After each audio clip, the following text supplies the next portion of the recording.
This is LBC from Global, leading Britain's conversation with Nick Abbott. Hello.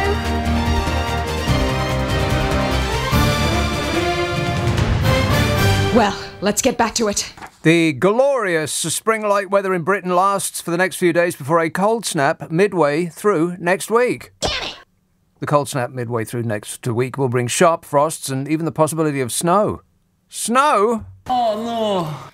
Sunshine and blue skies this week have led to the warmest temperatures of the year so far, as in ever, with highs of nearly 21 degrees, which doesn't sound very warm in European surrender centigrade, but translated to Her Majesty's global British Fahrenheit, it's 70 patriotic degrees. And it's going to be nice this weekend, as the fine settled weather is set to continue through to Monday. But I know a change is going to come. Oh yes, it will. Rock and roll! You see, the airflow will shift from southeasterly to northeasterly, and nothing good ever came from a northeasterly direction. That's just a scientific fact. Correct. It's going to bring a more wintry feel to most of the country by Tuesday next week. Britainland has enjoyed a warm start to the spring so far, with UK highs of about 70 degrees in Usk, Porthmadog and Cornwall, which all sound like made-up names to me. But get ready, because the middle of next week is going to see daytime temperatures in their mid-50s Fahrenheit. That's about 13 centigrade for those who do not have a Union Jack emoji next to their Twitter names. No! Those people. Overnight frosts could see temperatures fall to as low as -3°C, even in southern areas. Unfortunately, there's no way of putting minus anything in Fahrenheit. The scale simply does not go down that far. It's true. Wintry showers forecast in Scotland, which could extend into northeast England, wherever that is. Expert meteorologist Becky said temperatures are due to fall to around the average for the time of year, but it will be noticeably colder than at present. This week feels warm, so people might be tempted to do things like gardening or nude sunbathing, and they need to be aware of potential sharp frosts, which could affect their parts, said Becky. Disgusting. A little bit too much information there, Becky. From midweek, a colder spell is likely, with showers most frequently in the north and the east. Not the northwest. Showers in the northeast, but not in the northwest. One moment, please. Checking while you wait. What? Pfft, rubbish. This is Glasgow. Not raining tonight, or not raining tomorrow. Well, sunny tomorrow and sunny on Sunday. Have you got anything to wear in the sun, Glaswegians? Sunny on Sunday, sunny on Monday, and cloudy on Tuesday. Then, what's that? Oh, hail. oh, hail. Hail on Wednesday. And a little bit rain and snow on Thursday, but then sunny on Friday, and then not raining for the rest of the next week. I don't believe it. That phone app's an idiot. Right, from tonight, dry, clear, chilly. Saturday, fine, sunny, warm. Sunday to Tuesday, less warm, showers turning colder from the north. Would you like to hear the long-range weather forecast? No. Right, this is for the next couple of weeks. Last week of this month, first week of April. That's right, yeah, it's nearly April.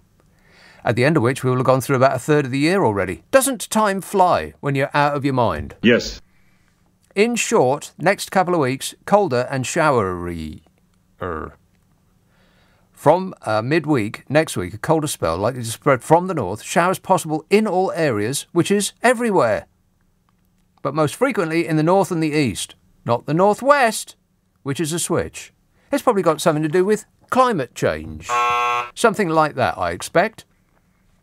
In 2 weeks, unsettled conditions, more frequent showers or longer spells of rain. So that's the middle 2 weeks of April is next.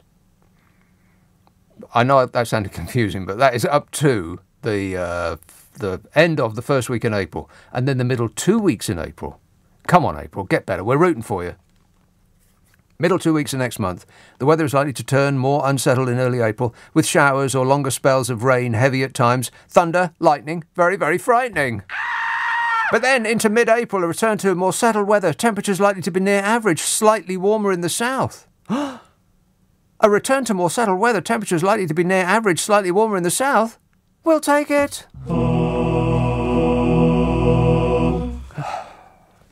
Now, here's a suspiciously keen call in Crayford. Hello, Terry.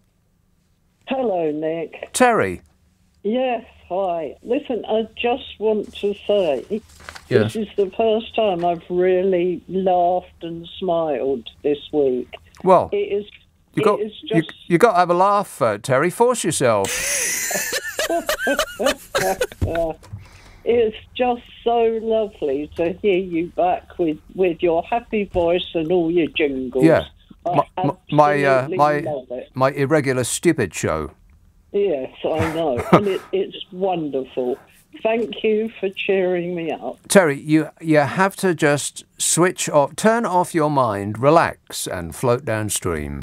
Well, I don't think I haven't got much mind left at the moment. I know it's mine's it's like a sort of like a shriveled raisin in a coconut shell. My mind at the moment, it's like it's retreating from everything that's going on around us. I can't stand it anymore. Put some brandy on it and stick it in the Christmas cake. Yeah, that's a good idea. A little bit of brandy. Booze. Yeah.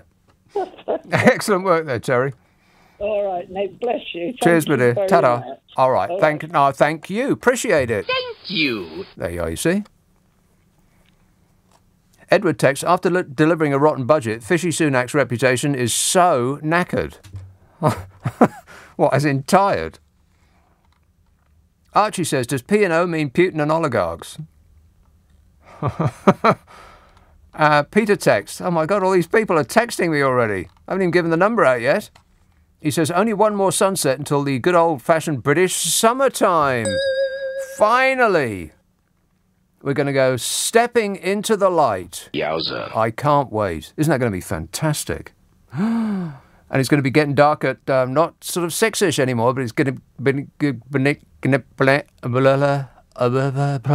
What? It's going to be getting dark at about 7. Instantly. As though by magic. About blooming time, too. I mean, how many... you know what, I can't even be bothered to do it anymore. The amount of years that I've sat here at about this time of the year, and about, in 6 months from now, complaining... Stop whining. ...about the clocks going either backwards or forwards. I don't complain about the clocks going forwards. I just wish they'd stay there, that's all. But apparently we can't do that because of the European Union. Why is it? I think it's like I think a dairy farmer in Scotland complained that he had to milk his cows in the dark. And you don't want to milk your cow in the dark in case you, make a mistake. Unless you try to milk the wrong animal, which would be a potential error. See, the cows don't know what time it is. What difference does it make? And then you get, I'll preempt your calls. Oh, well, you can't have the children going to school in the dark. Well, they either go to school in the dark or they come home in the dark. Pick one. Every single year, people die at about, a couple of minutes after the clocks go forward or back because people are discombobulated. It's like being jet-lagged. You'll spend the next couple of days not knowing where you are. It happens every single year. Nobody can really remember why. Why does it happen? Why do the clocks have to go back? Why do we have to... It's like winter's not bad enough. Why do we have to suffer through 6 months of dark hell? I mean, just do us a favour. Just bring a little happiness into our life. You remember happiness, don't you? No. Paul tweets, you are the Marvin Gaye of weather forecasting. What does that mean? Got to give it up? I don't know what that means. I'll ask my glamorous assistant. What does that mean? Dread to think, Nick. No, we've got no idea. Maybe he means I'm groovy. Probably not. Tom says, great to hear our dire leader on the world stage again, looking like a friendless Benny Hill and singing Nobody Loves Me, Everybody Hates Me, Think I'll Go and Eat Cheese and Wine. Cheese and wine. Booze. Yeah, no doubt. That was embarrassing. standing there at the front of the stage, and he does every day that goes by. He looks like a more dishevelled Benny Hill. I'm embarrassed. I am. That is our representative on the world stage, and he stood there on the world stage, and everybody ignored him. Just walked by him like he wasn't there, like he was the cleaner. Of course, he wouldn't have been allowed in the building as a cleaner looking like that. They'd have made him go home and get changed. Don't you know where you are? And then his fans were running around saying, oh, no, you got that all wrong. And berating newspapers that were printing the truth by saying, didn't you used to be a serious paper? Oh, God. I'll tell you what, I'm almost through looking at Twitter. The stupidity of this once great nation is evident if you just look at Twitter for a couple of seconds. The masses are asses. Correct. I think you'll find that is right. Look no further than Twitter for evidence that the masses are asses. The masses should not be allowed to operate a keyboard without adult supervision. Ken texts, your understanding of temperature, pathetic, go back to school. Thanks, Ken.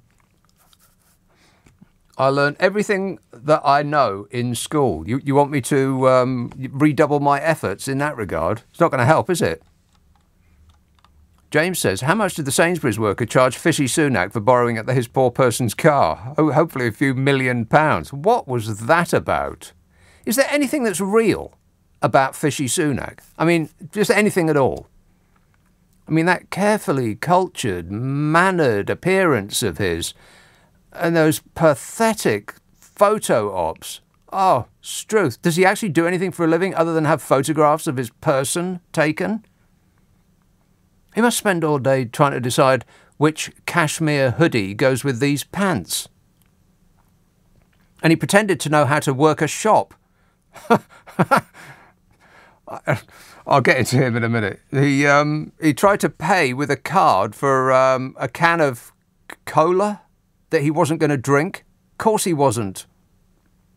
But he just sort of scanned the shelves. Is there something here I recognise? There's not going to be an embarrassing selection.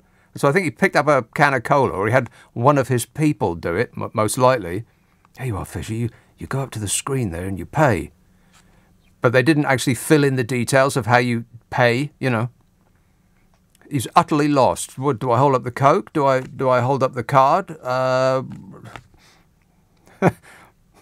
There's a man who understands the common person.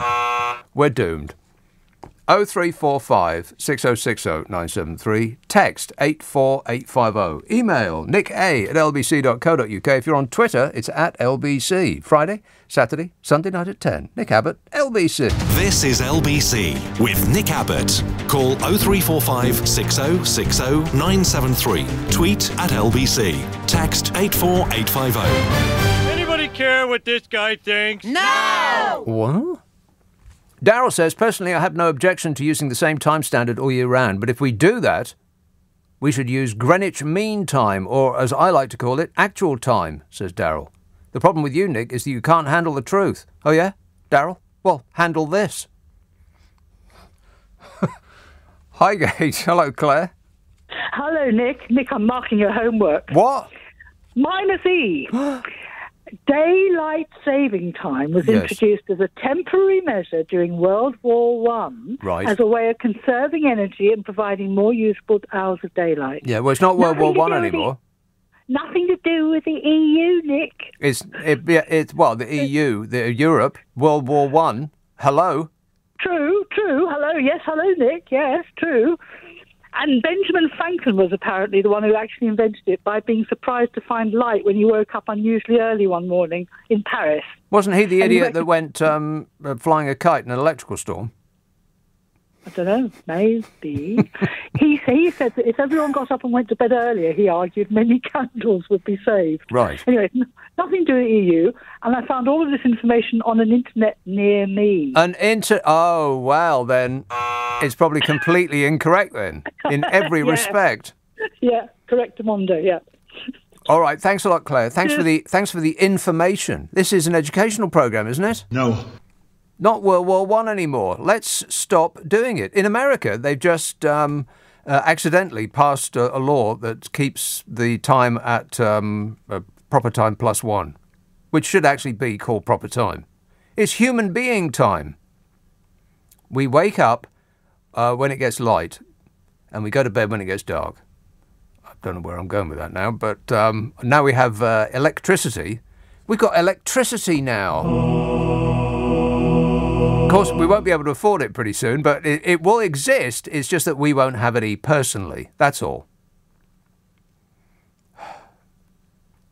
It's not World War One anymore. We should just stop doing it. But like I was saying, in America, I think it's yet to be ratified by I think it went through the Senate and it has to be ratified by the other place. Get Simon Marks on the phone. He'll explain it to us. But they did it by accident. Because somebody slipped in I think it was a bloke in Florida, and he slipped in this thing that says, so can we just stop with this clock nonsense and just have light evenings? And everybody was concentrating on the end of the world, what with rootin', tootin', shootin', Putin, and, our imminent demise of the human race and everything else that exists on Earth. So they weren't really concentrating on that very much, and it just went through without objection. They passed the law by accident. and this is when America is being run by somebody who really actually could be described as a smart person. Trust me, I'm like a smart person. Not the previous incumbent. Don't be rude. 0345 6060 973. I think that last year around about this time, I just sort of gave up. And I know I did 6 months ago when the clocks went back and doomed us all, doomed us? What's the word? Anyway, I don't know. I'll just use doomed and move on and pretend I didn't have a mental stutter there. That doomed us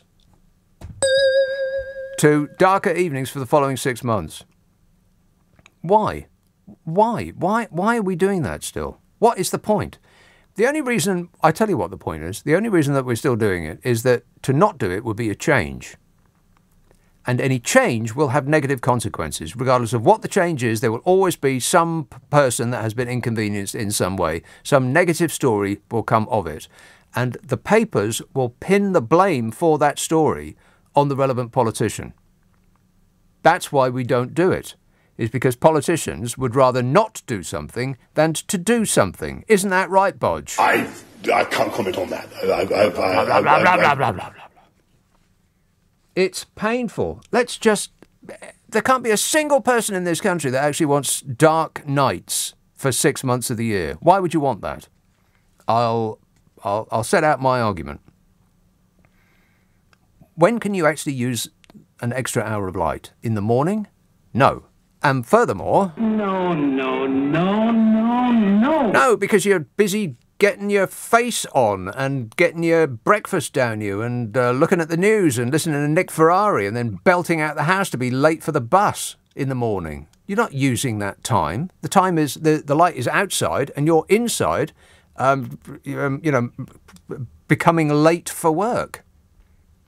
But if you get an extra hour of light in the afternoon, then after work you can actually go outside and exercise or just walk to the shops or, whatever. Walk the dog. Walk somebody else's dog.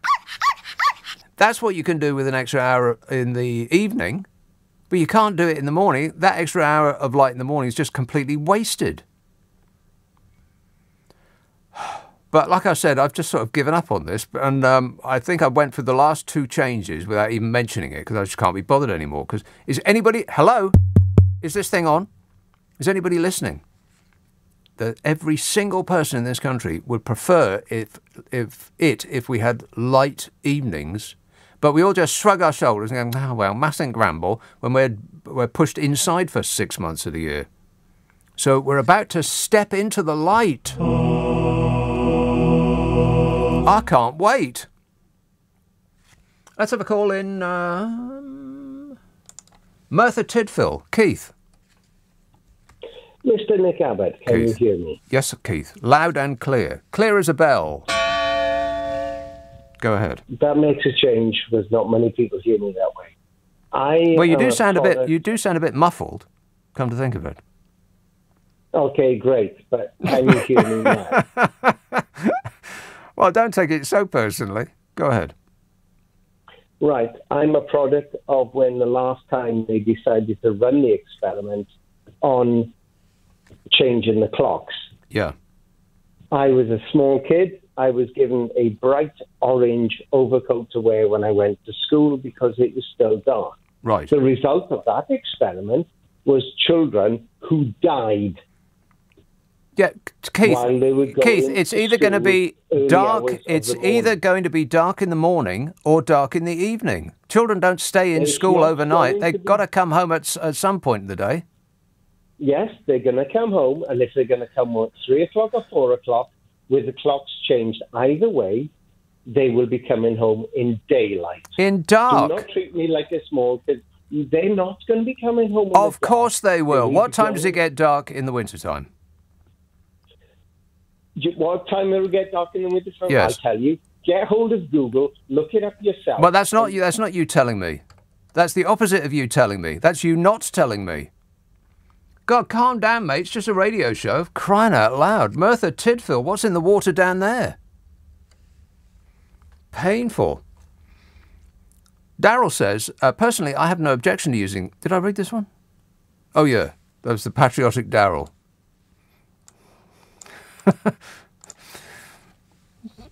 Where did that last bloke come from? I mean, apart from Merthyr Tydfil, you know, where sort of, like, spatially... Mentally, where did he come from? But I bet you look great in a luminous orange vest, though, Keith. God, you must have looked absolutely marvellous. A right picture, I bet. Oh, he's called back. Only one call per show, Keith. Thanks for your input. Appreciate it. Thank you. You've delighted us enough. Howard texts, Cornwall, Usk... Answer the call and see if he's still angry. I'm just talking about light, that's all. Howard texts, Cornwall, Usk. Besides which, kids don't walk to school these days. What decade are you living in? Their mothers drive them in a car the size of a tank. And then they park on the pavement. Oh, update. Keith is angry. Well, that's very concerning, Keith. Please give us an update when your mood changes. I am interested in what you think. Howard texts, Cornwall, Usk and Portmaddock sound made up, in inverted commas, because they are made up. Like every other place name, they are all made up. The Romans made up Londinium. Every word in every language is, in quotes, made up. Maybe not recently, but at some point in the past they were made up, says Howard, who's probably a relative of Keith. In fact, it might be the exact same person. I see you, Keith. Stroke Howard. Well, this show's got off to an excellent start. Is everybody happy? No.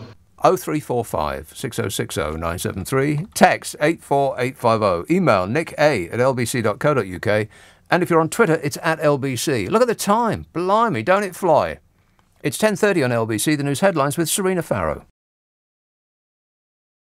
Nick Abbott on LBC. Call 0345 6060 973.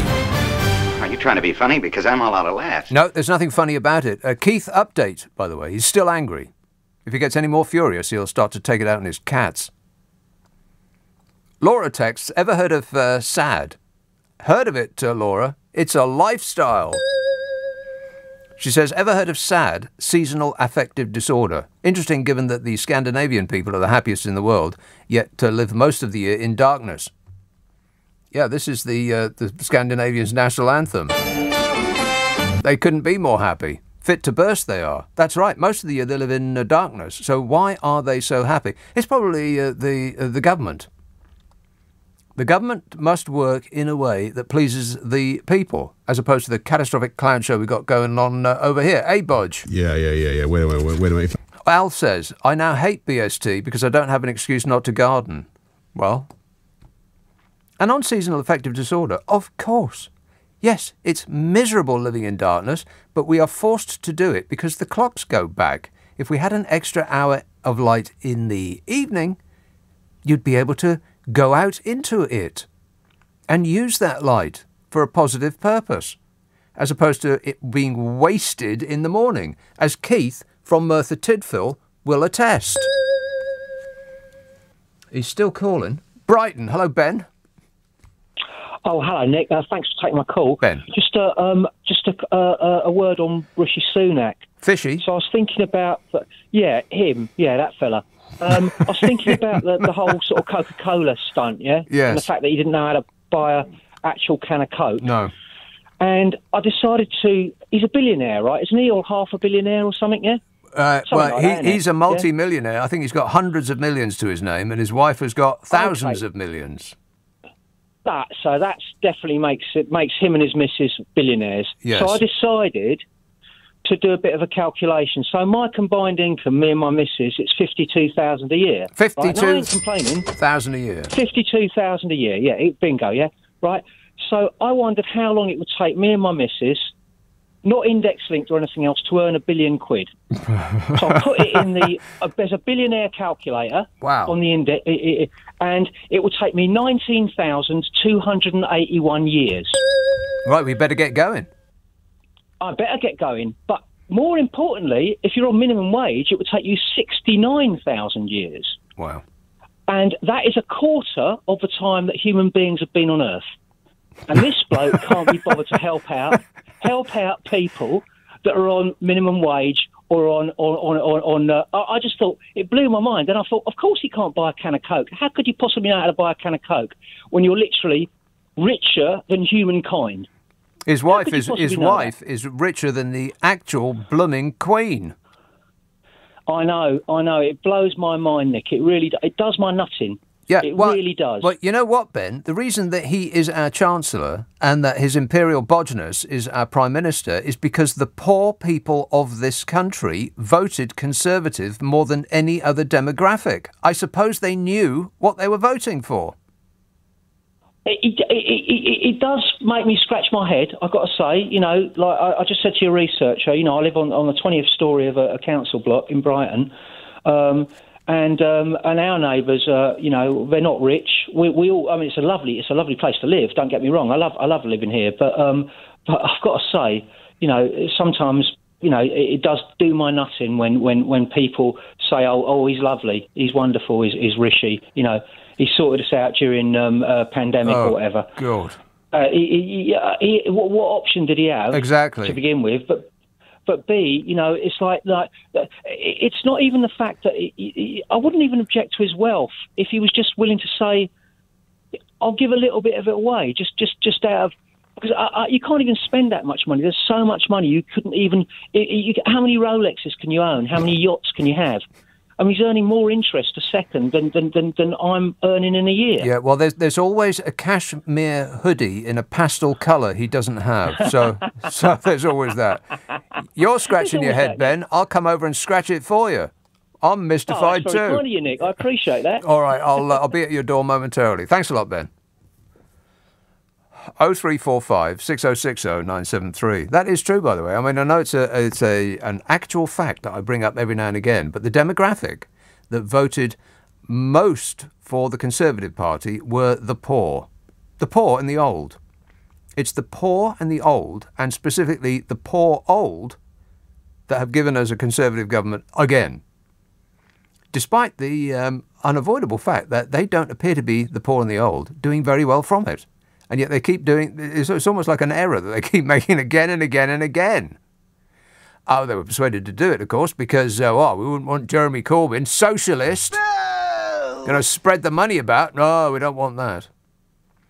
We want to have an economy that solely benefits the rich, because people are given the fantasy that at some point in the future they could be rich too.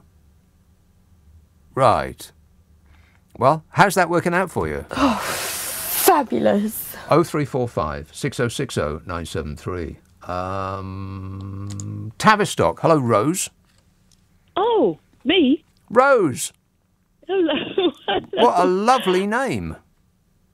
Oh, thank you. I'm feeling terribly nervous tonight for some reason. I know, me too. Oh, honestly, Nick, that chap who just spoke, every single word of what he said is what I think. He was excellent.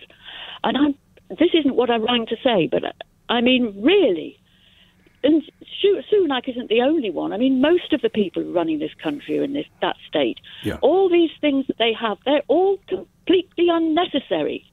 And people are living without the basic necessaries. I really cannot understand how people who have nothing think that by voting for millionaires and billionaires, they will put in place, in position of power, people that have the interests of the poor at heart. How have they been convinced of that? Well, it's just mystifying. I think part of it, and again, this is not what I've run to say, but what I think part of it is, it's just psychological sense that if they're one of the people who vote Tory, then somehow or other they feel better about themselves. You know, that I know it's nonsensical, but, oh no, we wouldn't dream of voting with poor people for the Labour. Oh, right. You know, because that's what poor people do, say poor people. And by poor people, I mean these days, by poor people, I mean 90% of the people in this country are poor now. Or if you're not poor now, you will be. Just give it a couple of months. Well, that's right. It's just getting so distorted, this massive poverty at the bottom. But can I just say what first of all, I wanted to say that last week I was all ready to ring in. Well, in fact, I tried to ring in to say how fabulous it is to have you unleashed. This was my word. It was. I was in heaven, Nick, to be perfectly honest with you, and I've been looking forward to Friday again all week. I've been squirting my essence all over the place. A couple of weeks now. Right, and anyway, that day, by coincidence, you started talking about a book called Britannia Unchained. Oh yes. Yes, and I just thought, really, they've again appropriated, sorry, I'm being so emphatic, aren't I, but I get so cross, a word, using it as if it meant, oh dear, no, using it... The unchained part, using it... Yeah, the opposite of what they're at. Precisely, you know, what the word means. They're pretending it means something other than that, so they can preempt our objections. What they're actually doing, according to your description, is they're setting out plans to have us in chains. Correct. Not unchained. Yes. In chains, working all the time, therefore leading lives that are completely pointless to us. Well, no, not completely pointless. The only way in which your life can be completely pointless is if that's what you do to yourself. What you're describing is people are just constantly running to stay still. It's not a comfortable life. It's a life permanently on the edge of disaster, because if you miss one paycheck, I think the majority of the people in this country will get chucked out of their home on their ear, and they'll get their car repossessed, and their life will become an absolute misery. It's that it's that furious running just to stay in place, like you're on a travelator going in the wrong direction. Well, yes, and a direction that, I mean, none of this gives you time to be yourself. And unchained, like unleashed, means being fully yourself, which is the point of life, in my view. I think the point of life is to maximise your happiness. Now, I know that sounds like a superficial thing to say, and people will dismiss that. Oh no, the point of life is to acquire riches. But if it is difficult for you to do that, and of course, if you're not rich, then it is by definition difficult for you to acquire money. Then that's probably not the right way to lead your life, because on your deathbed, do you think, gosh, I wish I'd opened more savings accounts? No, you'll think, I wish I'd given up work and gone and toured India in a bus or whatever, you know, depending on your stage in life, or I wish I'd gone to Kew Gardens more often, or, you know, whatever it might be. Yeah. Or just put my feet up and relaxed in the garden a bit more. Yeah, whatever is your particular nature. Yeah, but people can't do that because they're furiously running to stay in place, taking second jobs and working 6 days a week or 7 days a week, and just belting along just to be able to pay to pay for what little pleasures they have left in life. Well, precisely, and it's all absolutely obscene and appalling, while these people at the top have just got everything. Millionaires and billionaires out, have had a bigger uptick in their wealth since COVID started than I think at any time in history. Everybody else has become impoverished. The millionaires and the billionaires, the super rich, have become unimaginably richer than they were before. And they didn't really have to do anything for it because their wealth is, their money is in assets, which of course are taxed less or not at all, depending on how you can organise your affairs. But deliberately so, because the people that set the tax rules are millionaires and billionaires. It's not an accident, it's deliberate.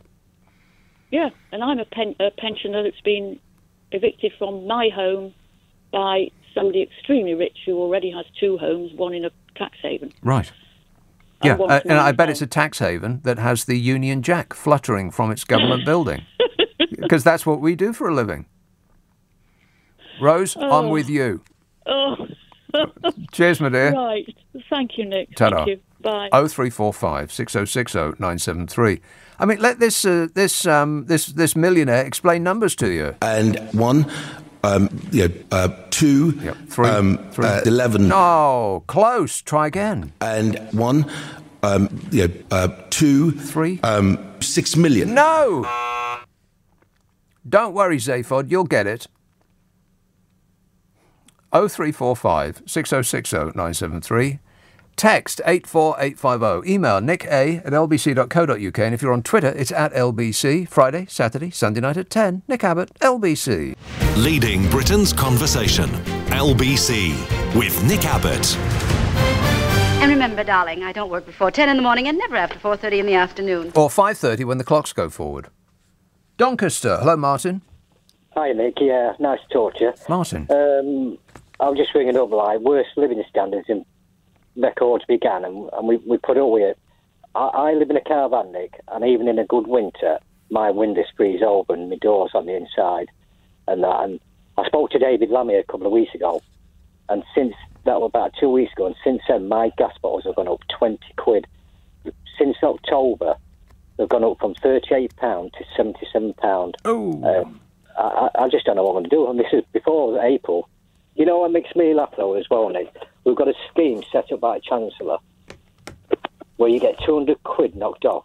Jacob Rees-Mogg will get 200 quid knocked off. I won't, because I'm not classed as a domestic energy user because I've got gas bottles. Right. And then, because I'm on sick, I won't qualify for the £150 because I don't pay council tax, which I understand that bit, but I just don't know what I'm going to do. I mean, it's like I've lived in my caravan for 6 years now, and only once in those 6 years, Nick, I've had my gas on longer than, for an hour. I mean, and like I say, it worries you sick. I don't really. It's like cooking and things like that. I don't really use a gas that often. I use it, but sparingly. I mean, and right. It was like last night. I watched the news last night, Nick, on telly. There was this lady on telly. She was about 68, 69, and she was saying she had to go out running with a dog to keep herself warm, and it makes you sick. And then next month you've got MPs getting £2,200. Yeah, and saying, well, there's Boris Johnson actually said there's no what was the phrase he used? There's no method for which I can refuse it. So he's forcing himself to take a £2,000 pay rise. For excellence in being him. I was watching the statement the other day, Nick, and I always expect people working to be better off than me, and I do not expect anything for nothing. But I thought there'd be at least something the other day, and and there was just nothing. Nothing. I know they took that £20 a week off us from the pandemic line, but even anything, even if it had been £10 extra a week, half of that, just anything to get through. I know it's hard for everybody. Well, it seems more hard for you than most. Well, he's worse than me, though, Nick. That's what makes it hard. No doubt, yeah. All right, well, I wish you all the best, Martin. Thanks for that. Yeah, Jacob Smug, he will be getting that £200 relief. But on the plus side, he's so rich he won't even notice. So, there's that. Rona text, I watched Don't Look Up last night for the second time. If anything, it was even better second time around. Mark Rylance was astounding. Yeah, he really is. Imagine what a billionaire is like in real person. I mean, you've seen the pictures of Elon Musk and other billionaires. Well, there's that moon-faced creep who runs Facebook. But what are they actually like when they speak? And I think Elon Musk, he went on Saturday Night Live, didn't he? And it's the first time I've actually heard him speak. And you thought, blimey, he's a bit weird. And I think he said at the end of his first sentence, he said, well, you didn't think I'd be normal, did you? Exactly. That's Mark Rylance's performance in Don't Look Up. He really does come across like a billionaire that's so out of touch, he practically floats along the ground without actually touching it. Kind of like Fishy. A little bit like Fishy. Fishy Sunak denied gaslight... Oh, what time is it? Oh, I'll have to get into this after the news. Don't get me started now. Not enough time. But yeah, if you haven't seen Don't Look Up, it's excellent. It really is. It's like Idiocracy, but more intelligent and with bigger stars. But both films are worth your while. Idiocracy, I keep mentioning it over and over again, it used to be a comedy about some dystopian future, but now it's a documentary about the present. And Don't Look Up is just brilliant. If you haven't seen it, treat yourself, says Rona. Rona is completely correct in every respect. Affirmative. Sue texts, the weather's been so wonderful, people here in Swanage have been sitting on the beach stripped off. Disgusting. Wow. Well, there's another excellent reason not to go to Swanage. Thanks for the warning, Sue. Let's have East Yorkshire. Mike. Hi, Nick. Mike. Yeah, a couple of more fishy bits for you. He was asked on Ian Dale the other night, do you think he can appreciate how poor people can cope with the cost of living rise? Yeah. To which he responded, my grandparents came to UK as poor immigrants and they wet their fingers to the bone so that my brother and sister and I could get a good education. Thank you. Next question. So that's a no then? Absolutely no. What's he talking about? But the other thing, and even Ben and Theo haven't picked up on this one, during his budget thing, he was going on, I've given 500 million to local authorities to help the poor people. Oh, right. So just like Priti Patel outsourced the dinghies to the Navy, he's outsourced helping poor people to local authorities. When it goes wrong next winter, it'll blame the local authorities for not doing a good enough job. Right. But when you analyse the amount of money per person who is going to be vulnerable, it comes out at £6 a week. £6 a week. Don't spend it all in the same place, people. Which won't even cover the increase in food costs, let alone the energy costs. It won't even make a dent in the amount of money that they have starved the councils of over the previous 12 years of a Conservative administration. This is their thing. They starve an organisation of money and then blame that organisation for not being able to function at its fullest, not extent, but output. Not outputting to its fullest. No, I quite agree with you on that. And the last sort of trivial bit about Fishy is he's actually graduated to royalty because the Queen never carries cash around to buy anything. And when he got in the garage, he tried to scan his credit card over the item scanner where he scanned the goods. Yeah. That's where he put his credit card. So he has never, ever scanned a credit card to have to buy anything. No. He must think he's royalty now, because that's how the Queen goes on. Yeah, we're doomed, Mike. I think that seems pretty clear. We're being led by people who don't even know that there is... they're so out of touch, they don't even know what it being in touch means. They're going to have one of their people explain it to them. Cheers, great show, mate. Thanks, Mike. 0345 6060 973.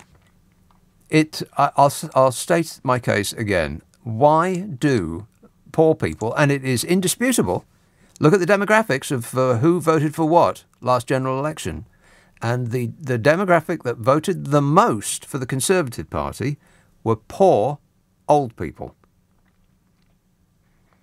I know that's very specific, but the poor in general and old people in general, and specifically poor old people. Because why? The last 12 years have been so great. Why do you keep doing it? I think I may know because you don't make your mind up based on what's happened to you gradually over the last 12 years. You make your mind up based on what you see or what you have been made afraid of in the immediate present. And in the immediate present, they made great efforts. They really went out on a limb to make sure that you were fearful of, petrified of, the other arriving on dinghies. And so everybody thought, oh, God, no, we don't want that. Plus, there's that whole socialism thing, you know. The bearded weirdo, didn't want him in charge. He might spread the wealth about a bit. Communism, that is. I'll go to the foot of our stairs. I've always given up on people. I've met some, and I'm not keen. 0345 6060 973. Text 84850. Email nick@lbc.co.uk. And if you're on Twitter, it's @LBC. Friday, Saturday, Sunday night at 10. Nick Abbott, LBC. This is LBC from Global, leading Britain's conversation with Nick Abbott. Hi, honey. How are you?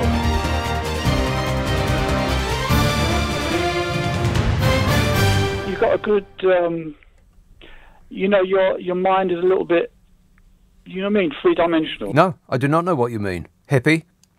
Jane texts, changing the clocks is like moving a whole house just because the fridge is in the wrong place. Yeah, it'd be one of them walk-in fridges, eh, Bodge? Yeah. Wait a minute. Laura says, we got to talk about Dishy Rishi. Oh, don't say that, Laura. That's just playing into his hands. Oh, the amount of time that bloke must just gaze adoringly into that super hunk in the mirror. Ugh. We got to talk about Rishi. Fishy, the money man, not having a clue about contactless payments, says Laura. If he ever does a supermarket checkout, a self-checkout photo op, someone should tell him that they're voice-activated like Siri. Coca-Cola has to be the great equaliser, though. Both poor and rich enjoy it, says Laura. Well, I'd like to... Fishy would like to buy the world a Coke, but he can't figure out how to do it. We really are doomed, aren't we? Being run by morons. Leeds, hello, Mick. Hi, good evening. Mick. Yeah, I was just wanting to say that there are simple things that could really help with this cost of living crisis that wouldn't cost the government a penny. The first thing they could do was bring in rent controls, regional rent controls, to bring the rents down so people can afford to feed and heat the houses. Yeah, well, I think you'll be hard-pressed to find a Conservative that has not voted against that. Yeah, because they're all landlords, that's why. Correct. And the other thing is, we should be taxing these oil and gas companies because the prices they're quoting now are just ridiculous and false. So the government can simply have a moral and a legal obligation to increase the taxes on their profits. Yeah, you know, put that money back into the system. Right, absolutely, because the energy giants are making so much money. I think one of them, the CEO of one of them, said that the current crisis had turned his company into a cash machine. A cash machine. Yeah, it's an absolute shocker. And the reason why the poor pensioners voted for the Tories was because of the triple lock. And now the Tories have cancelled that. They've betrayed the pensioners. So when it comes to the next election, they won't have a leg to stand on. I bet come the next election, they'll vote for them again because, dinghies or well, they'll some bribe other them with a thing. Policy and then they'll cancel that policy once they get in again. Yeah. Right. Well, yeah, no doubt. I mean, how much evidence do you need? You trusted what Boris Johnson said? I mean, even Boris Johnson wouldn't trust what Boris Johnson said. Would you, Bodge? I can't comment on that. Yeah, that's a no. All right. Thanks a lot, Mick. 0345 6060 973. Just do a windfall tax on the energy giants, but they won't. They absolutely won't. And you have to wonder, why not? Why won't they? I mean, other countries are doing it. In France, the government's mainly government-owned, which is it? EDF is the one that's owned by the French government, like 80% of it, something like that. They have been forced by a decree to limit their increase to 4%. 4%. Ours is going up, what, 100%? Probably more. 4% in France. Other countries in Europe are levelling windfall taxes at the energy giants, of course, because it totally makes sense. But in this country, you get a government minister after government minister coming out saying, well, they already pay 40% on their tax. It don't make no never mind what they pay. They're making so much money, they don't know what to do with it. I bet they wake up laughing. How are our bills going up if they are making so much money? Why is the standing charge going up? What's that got to do with the price of oil? Taking advantage is what they're doing. And you have to wonder why the government is enabling them in that regard. Why are they so keen to allow those companies to keep so much money? And then your mind strays to at some point in the future when politicians, ministers, aren't ministers anymore, and you wonder, where might they be working, do you think? I wonder. Any bets? Place your bets. Diane texts, the girl from Ipanema does sound a bit like Marvin Gaye's Sexual Healing if you catch the hum of God. The hum of God. What does that mean? The hum of God. I don't know what that means. You're making no sense, Diane. Oldbury, Ranjit. Hiya, mate. You all right, Nick? Yes, good, thanks. Yeah. You know Rishi Sunak? No. I watched that yesterday, and I'm just thinking to myself, actually, can I just talk about the windfall tax before I get on to Rishi Sunak? Okay. Rishi Sunak turned around and said to us, I'm going to give you £200 off your bills, which you can pay over the next 2 to 3 years. It's a loan, whether you want one or not. Yeah, okay. So why didn't he apply that in reverse to the big companies like Shell and BP or whoever made that money, and said to them, listen, the country is at the moment in dire straits, so we're going to have to tax you and put a windfall tax. And when we get out of this rut in a year or 2 years' time, we'll give you some tax rebate, yeah? Because that's the same principle as what he's done to us in reverse to them, isn't it? Well, you just blown my mind, Ranjit. If only I had been listening to what you were just saying. Okay, start again. I'll be quick. Why doesn't he put a windfall tax? Oh no! Don't repeat it. Sorry, I won't repeat. Why doesn't he put a windfall tax on them this year? Yeah, right. And then give them a rebate next year. I refer you to the query I gave some moments ago. Why is this regime so keen not to apply a windfall tax to the energy giants? Curious. I mean, they are determined not to do that, despite it being the most obvious way to get money, other than, not sign endless cheques for £108 million for their close personal friends and relatives and donors to provide PPE that doesn't exist, or that was so bad when it arrived that we had to burn it. You would have thought that Rishi Sunak, being as rich as he is, yeah, wouldn't fall for that kind of a trap where he's looking to do something after he retires from Parliament or whatever. Okay? And then the other thing I'm thinking, as somebody laid a trap for him, right? Like how Boris was trying to be the buffoon, like getting stuck on the zip wire and all that kind of stuff. and he's gone out there and someone's told him, listen, can you go and mix with the peasants for a couple of days and see how you feel? Yeah. And that's what it see looked how like they smell. Yeah. See how they smell, yeah? And do something that Jacob Rees-Mogg would look at and say, you know what, Rishi? And I want to say something. It's going to be controversial, but I want to say... Here we go. Do you think that, you know, if Rishi was going to become Prime Minister, the colour of his skin is going to go against him? No. People seem inordinately keen on him, like he's a pet. Oh, Struth, I just can't stand this anymore. People, they are not acting in your interests. Stop encouraging them. Yeah, but that's what, you know, when they go, oh, Boris, is Rishi Dishy the same kind of... Right. See, I've had that already. Somebody called him Dishy already. Just stop doing it. Yeah, the thing is... He's not Dishy. I mean, he's, for a start, he's about as big as your thumb. He reminds me of Mahatma Gandhi with his ears, you know. OK, he reminds me of Prince Charles with his ears, but let's not get bogged down in his ears. Thanks a lot, Ranjit. 0345 6060 973. John text, did you take supplements when you were a pescatarian? Yes, I did. I used to take a vitamin pill that was about the size of a horse pill. Absolutely enormous. It was like a biscuit, it was so big. And it made your pee luminous. I could have read a book by the light that was coming off my pee.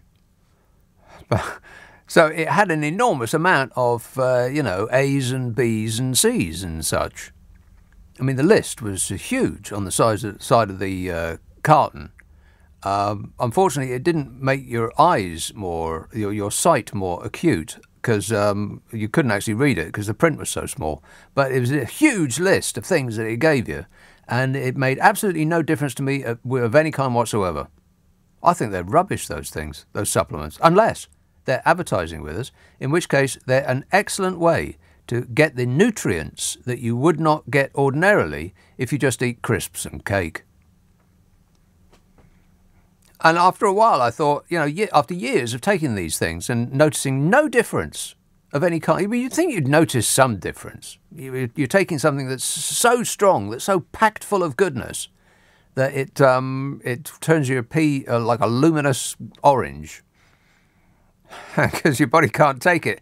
It's like there's so much goodness in it, it just can't take it, so it's got to come out.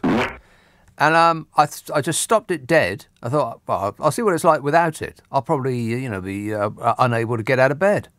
And I didn't notice it at all. No noticeable difference at all. So I see you, vitamin hawkers. I challenge you to prove that you're actually doing something. 0345 6060 973. Martin texts, GMT is not the same as UCT, Universal Coordinated Time. We really should be synchronised to UCT rather than GMT and let the odd second just go by the board. Does that make sense? No. You have any idea what he's talking about? No. Not really. Good effort, though, there, Martin. Educational, this programme, isn't it? No.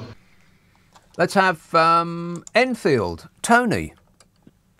Hello, Nick. Great programme. I listen to you every night. Nick, tell me, I just can't believe we're in the world we're in. We've had 12 years of a Conservative government. We've got no police on the streets. They've closed down police stations and magistrates' courts. There's a housing crisis. The Secretary of the Nursing Union has quoted that 13% of our nurses go to food banks. They've interviewed some of the poorest parts of the country on these people that voted Conservative and asked them why. And they says, well, because we get more food banks under a Conservative government. No, who said that? No, this was a report on one of the news programs on 6 o'clock news one night, going back a few weeks. They did not say that. We voted Conservative because you get better food banks under a Conservative administration. Yeah, we get more. They said we get more food banks under a Conservative. I mean, we're all conditioned. I can't believe we are where we are.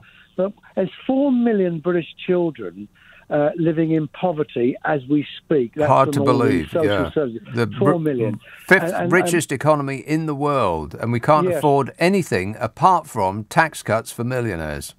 And if I vote, I'll tell you what, I've always voted Labour, and if I voted Conservative, I wouldn't be able to sleep at night. But we're desperate for a new government, whether it's Liberal, Labour, Greens, or the Father Christmas Club. We're desperate for a new government. And let's be honest, Boris, I mean, tell me if I've got the news wrong. He's lost 2 jobs prior to him becoming the mayor of London. Mm-hmm. He lost those jobs through lying. Yep, and lying. They said, and then they said again. Exactly. And there we go. I just can't believe we are where we are. I can't believe it, Tony. Anyway, listen, if you don't see me anymore, I've died of starvation if you don't hear from me anymore. OK. Thanks a lot, Tony. Another cheery caller.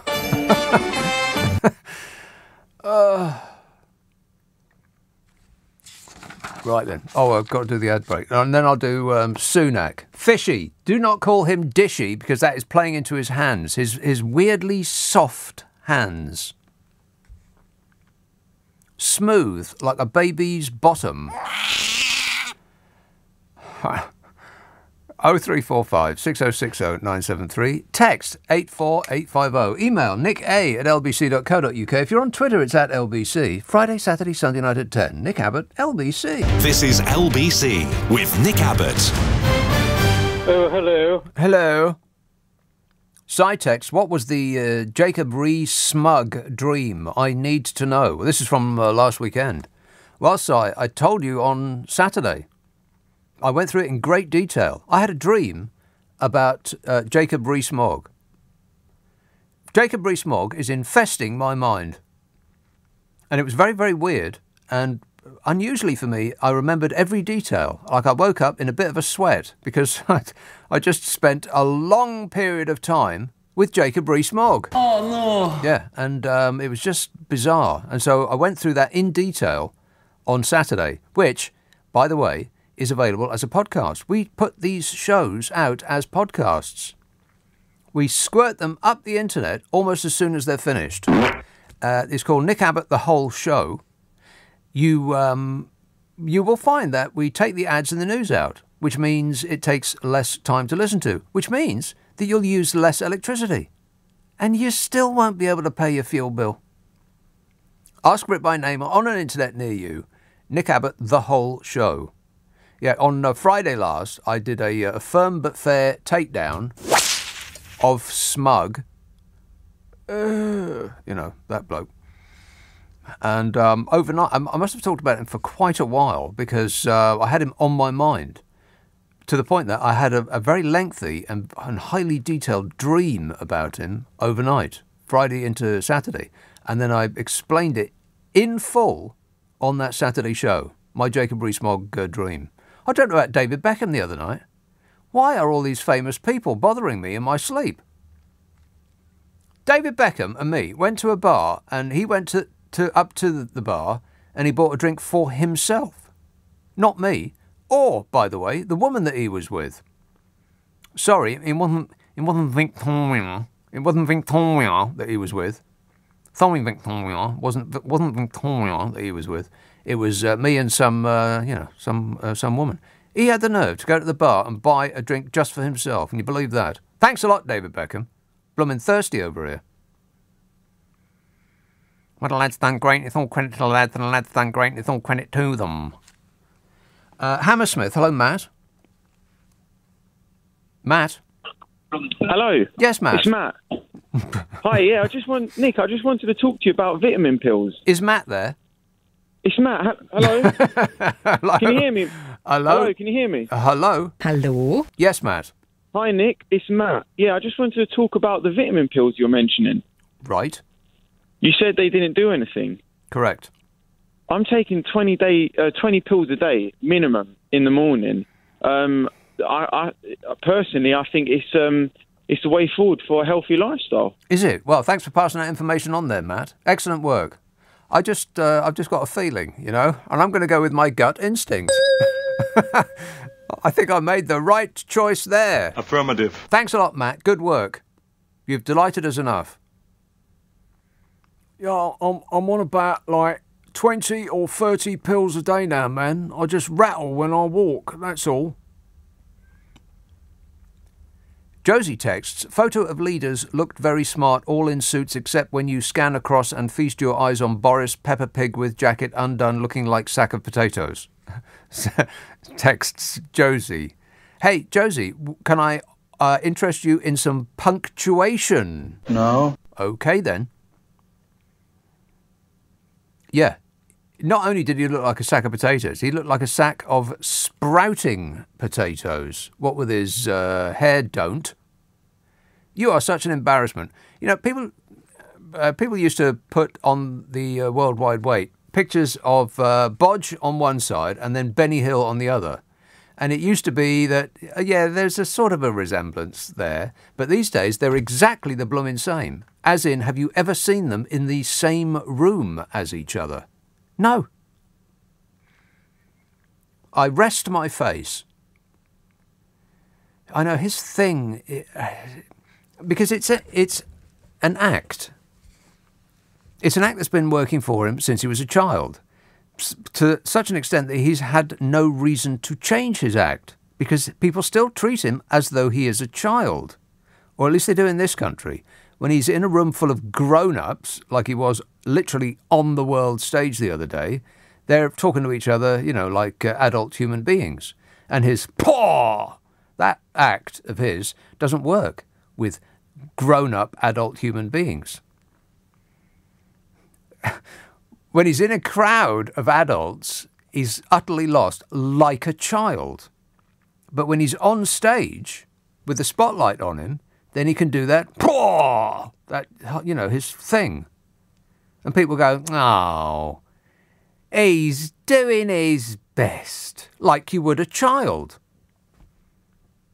You'd task a child of 5 to clean up their room, and then you come back in half an hour and it's worse than when they started. At which point you say, oh, he's doing his best. But he's not a child. He just dresses like one because it disarms his audience. It brings out the mothering instinct in people. You want to spit in your hand and smooth down his hair. You want to straighten his tie, tuck his shirt in, do his laces up. You can't help it, which is why he keeps doing it. Paw! That.